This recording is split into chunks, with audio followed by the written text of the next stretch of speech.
Agora, com vocês, o programa Exerça Sua Fé. Mas vamos nessa aqui.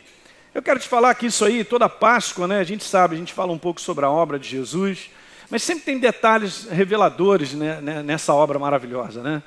E eu quero te falar que nada é uma coincidência, né? Como, por exemplo, aqui, eu não sei, o livro de Isaías. Vamos falar um pouquinho sobre o livro de Isaías, porque ele foi um livro do qual Jesus entrega para ele na sinagoga o livro de Isaías, e não foi outro livro, né? Não entregaram para ele o livro de Gênesis, né? Mas colocaram na mão dele o livro de Isaías, né? Isso não é coincidência, gente. E Jesus abre lá a parte onde estava escrito a respeito dele. Ele dá testemunho dizendo lá, ó, eu vim proclamar libertação aos cativos, a pôr em liberdade os oprimidos, a pregoar o ano aceitável ao Senhor. Ele está falando do capítulo 61. E depois ele diz assim, ó, hoje se cumpre essas escrituras. Então ele, ó, assinou embaixo esse livro. E tem algumas curiosidades aqui que eu trouxe para você, e tem tudo a ver com aquilo que ele já estava apontando. É um livro fantástico no aspecto de apontar a obra de Jesus na cruz do Calvário. Você quer ver uma coisa? Está aí preparado com um caderno aí para anotar algumas coisinhas? Ó, primeira delas, uma curiosidade sobre o livro de Isaías, eu vou te falar 8 delas rápidas. 8, por favor. Primeiro, é o livro mais citado por Jesus em relação aos outros profetas. Então, ele cita outros profetas, mas em termos de Isaías, é o número 1. Os outros não chegam perto. Isso é só para provar o quanto em Isaías estava escrito a respeito dele. Aliás, não é só o livro de Isaías, né? Em Lucas capítulo 24, ele fala lá que em todos os livros está escrito a respeito dele. Falando sobre o Velho Testamento, tudo apontava para o centro do universo, que é a pessoa de Jesus, você sabe disso. Quem faz escola bíblica aqui aprende essas coisas. Jesus é o centro de todas as coisas. Está dando para pegar? Ele é o centro de todas as coisas. Graças a Deus, hein, gente? Muito legal. Mas é o livro mais citado. Tanto é que, então, entregam o livro do profeta Isaías em Lucas 4 e ele sai declarando o livro do profeta Isaías a respeito dele mesmo. Está confirmando isso. Não é não? Agora, olha que interessante. Uma outra coisa sobre o livro de Isaías é que é o livro de maior número de manuscritos encontrados na íntegra. Tá certo? É o maior livro. Quer dizer, todo o Velho Testamento tem manuscritos, tem pedaços, nunca tem os originais não existem, óbvio, nem do Novo Testamento, mas em termos de integridade do manuscrito de Isaías, por exemplo, a última que eles encontraram no Mar Morto, em 1948, tinham lá manuscritos de todos os livros do Velho Testamento, mas o de Isaías estava completo. Quantos creem que é coincidência? É Jesus-cidência, né? É diferente, né? Muito legal. É um livro bem interessante. Outra coisa sobre o livro de Isaías.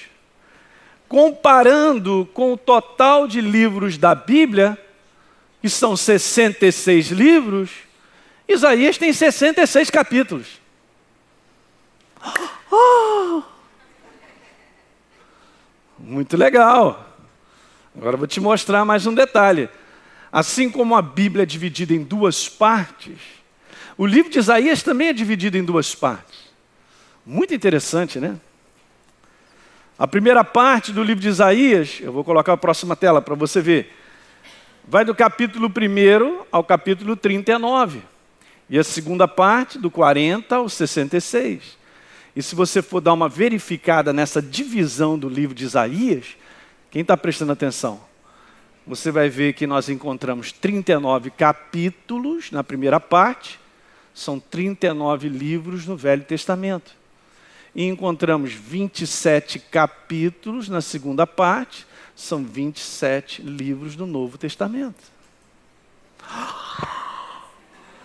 Pastor, está esquentando. Está esquentando mesmo. É isso que eu quero que você veja. Muito interessante, né? O livro de Isaías, então, é dividido em duas partes, como eu acabei de falar. E é muito legal que, eu não sei, mas a Sociedade Bíblica colocou no início do capítulo 40, escrito assim, o Senhor vem. Na minha Bíblia está isso, não sei como é que está na sua, mas o Senhor vem. Então, mostrando a segunda parte do livro, assim, ó, chá comigo que agora eu vou falar tudo e mostrar sobre Jesus, a sua obra. Hã? É onde nós estamos inseridos, né? Inseridos num novo testamento, numa nova aliança, após a obra de Jesus na cruz do Calvário. Quem está pegando aí? Vamos lá, vamos para frente que vai melhorar. Então a segunda parte é a parte, ou seja, do capítulo 40 até o 66, é a parte mais messiânica que existe. Falando a respeito de Jesus, da obra dele, tanto é que Jesus, quando declara em Lucas capítulo 4, verso 17, 16, aí ele vem falando, 18, ele está falando do capítulo 61, que é a parte mais messiânica, falando dele. Mas também ele fala sobre a igreja, sobre a restauração de um povo. Ele fala sobre a obra de Jesus da cruz do Calvário e um próximo povo que existiria, ou que seria formado por causa dessa obra. Quem está pegando isso aí comigo? Seria a igreja, fala muito a respeito da igreja. Graças a Deus. Escrito 700 anos antes da vinda do Senhor. Uma sexta curiosidade, os últimos 27 capítulos podem ser divididos em 3 grupos de 9. Agora olha que legal isso. 3 grupos de 9 capítulos, está ali, do 40 ao 48, do 49 ao 57 e do 58 ao 66. Agora olha que legal, no final de cada um desses grupos, no final, tem sempre lá um verso, no final do 48, do 57, do 66, falando sobre o problema do pecado e que precisava ser resolvido como natureza. Demais isso, gente. Reforçando a situação do pecado que precisava ser resolvido, precisava ser julgado. Alguém precisava pagar esse preço aí para dar solução ao pecado natureza. Tremendo, tremendo. Oh, que livrinho, meu Jesus. Claro, gente, eu não estou aqui dizendo que... Você está entendendo, eu só estou te trazendo aquilo do qual Jesus considerou super importante, declara a respeito de si mesmo. E quantas coisas maravilhosas no livro de Isaías. Legal? Então, vê lá. São 3 grupos, dividido ali nos capítulos. Vamos pegar o do meio. Ó, meio. Diga comigo, meio. Meio.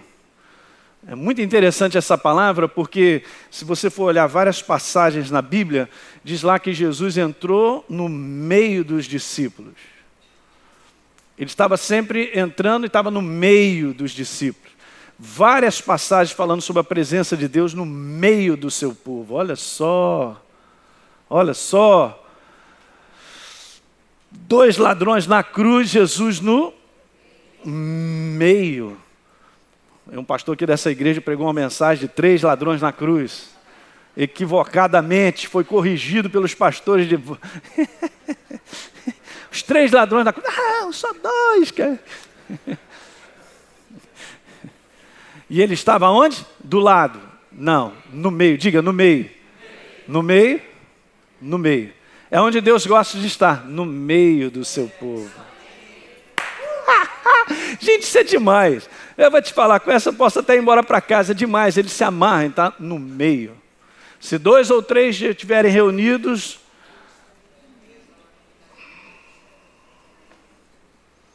em meu nome, eu estarei lá no meio deles. Então vamos pegar aí essa divisão do meio. Na divisão do meio, o que é que nós encontramos? Exatamente no meio, o capítulo 53 de Isaías. O tal famoso capítulo da redenção. Uhul. E não tem outro profeta que descreveu com tamanha propriedade a redenção do nosso Senhor, né? Trazendo para mim e para você vida, liberando, ele sendo o substituto perfeito. E o que é legal é porque pegam 3 versos finais do 52, juntando com os 12. Mas veja que coisa interessante. A metade, então, é o livro de 53, daqueles 3 grupos, do qual, neste capítulo 53, tem 12 versos, cujo centro, agora nós vamos ler. Aleluia! Isaías 53, verso número 6. Ele está falando sobre a humanidade. Gente, todos nós andávamos separados, desgarrados como ovelhas. Cada um se desviava pelo caminho. O homem afastado de Deus, perdeu a natureza de Deus, cada um seguiu o seu caminho. Agora veja, o que está escrito? Mas Deus, pela sua imensa vontade e o seu amor, Ele fez cair sobre Jesus a iniquidade, o pecado, natureza de todos nós. Gente, isso aqui é o âmago, é o centro de todas as coisas. Daquilo que está escrito antes da fundação do mundo, de que Deus iria promover uma restauração em definitivo da vida do homem. Você entende isso?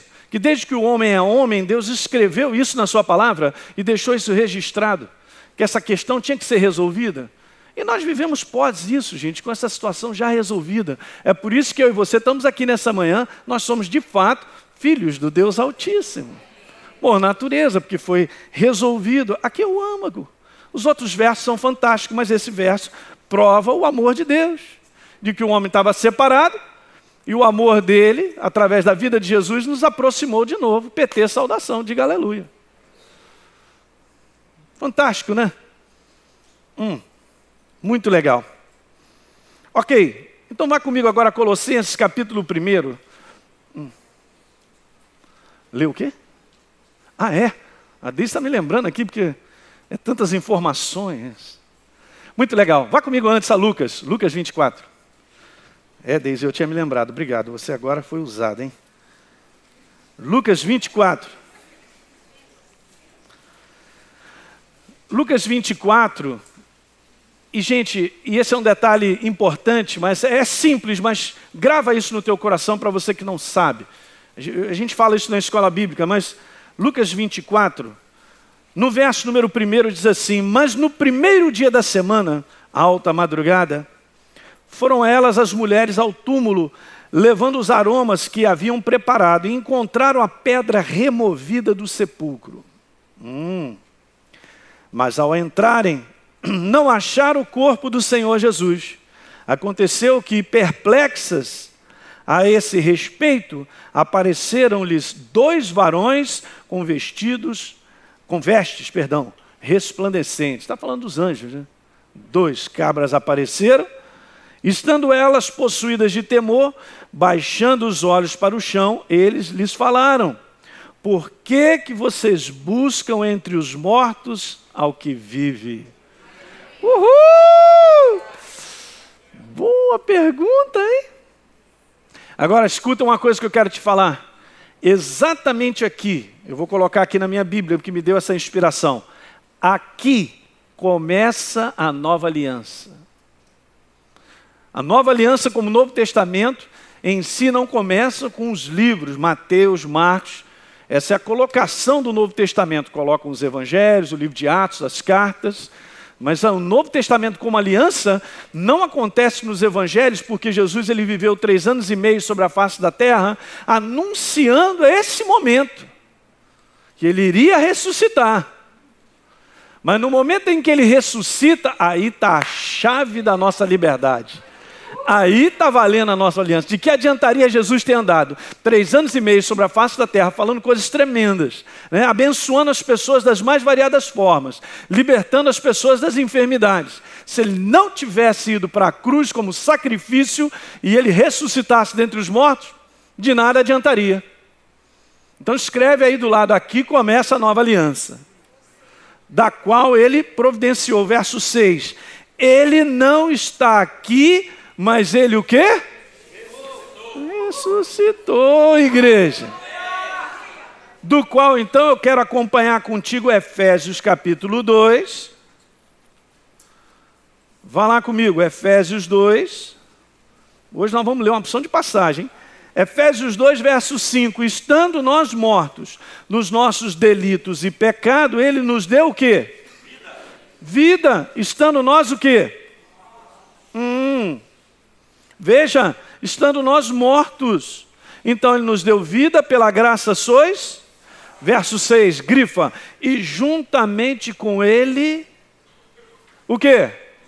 Nos ressuscitou e nos fez assentar em lugares celestiais. Não poderia ser diferente, porque Jesus está assentado e nós estamos nele. Diga aleluia. Então isso aqui, gente, é o selo da nova aliança. Jesus ressuscitou dentre os mortos espirituais. Esse é um detalhe legal que ano passado eu falei sobre isso. Não é uma questão que ele ressuscitou porque simplesmente ele morreu e ele ressuscitou. Porque isso já existia antes. Jesus mesmo ressuscitou um garoto. Ele ressuscitou como um primogênito a nascer de novo dos mortos espirituais. Aí é o quente. Por causa disso nós ressuscitamos com ele. Mas para que ele pudesse ressuscitar como um morto espiritual, ele tinha que morrer fisicamente. Chegou lá embaixo, o inferno já estava preparando a balada. Convidou os caras lá do DJ para dar o comando da balada, muita bebida, deixa para lá. E Jesus lá só na dele, rapaz. Os caras achando que tinham preparado e agarrado Jesus. Esse filme eu quero ver. Quando eu chegar lá em cima, é um dos filmes que eu quero ver. Não, Marcelo, nós temos que assistir. Vai ser show de glória ver a choradeira do inferno. Achando que estava no domínio e no controle da situação. Nunca esteve. Aliás, só um detalhe. Se você agora pertence a ele, Satanás não está no controle da tua vida, meu irmão. Ele não domina mais. Ele não manda mais na tua vida. Ele não é isso tudo que ele diz que ele é. Uhul! Muito legal, né? Passa aí para frente, Colossenses. Você tem que ler. Colossenses, capítulo 2. Veja o que está escrito aí. Colossenses 2,13. Não, daqui a pouco eu vou lá. A Deise está aqui só hoje me ajudando, rapaz. Ela está me ajudando na mensagem. Eu vou ler primeiro o Colossenses 2,12. E tendo sido sepultados, veja, juntamente com ele, no batismo, na qual igualmente fostes ressuscitados mediante a fé, no poder de Deus que o ressuscitou dentre os... É isso aí. Essa é a força da nova criatura. Graças a Deus, Jesus cumpriu essa missão. Então pula para agora Colossenses 1. Eu leio o texto do qual uma nova criatura chamada o apóstolo Paulo, cheio do Espírito Santo, registrou para mim e para você a importância dessa obra e quem Jesus é. Veja, no capítulo 1 de Colossenses, verso 13. E ele nos libertou do império das trevas. Liberdade mesmo. Libertou do império das trevas, ou seja, a nossa natureza mudou. E nos transportou para o reino do Filho do seu amor. Sou cidadão do reino. Você também é, por natureza. Completamente libertos. Eu não serei liberto, eu sou livre. Se o Filho vos libertar, verdadeiramente sois... BT saudação. No qual nós temos a redenção, em algumas Bíblias não tem isso, outras têm. Redenção pelo seu sangue, põe aí, pelo seu sangue, se a sua Bíblia não tem. Pelo sangue. Pelo sangue. Então, redenção pelo seu sangue, a remissão dos pecados. Falando de Jesus, ele é a imagem do Deus invisível. O que mais? Ele é o primogênito de toda a criação. Ele é o cara, hein? Verso 16. Pois nele, em Jesus, foram criadas... Eu quero apresentar para você o grande plano do amor de Deus para com a vida do homem. Na verdade, esse grande plano do amor de Deus para com o homem se resume numa pessoa. A pessoa de Jesus Cristo.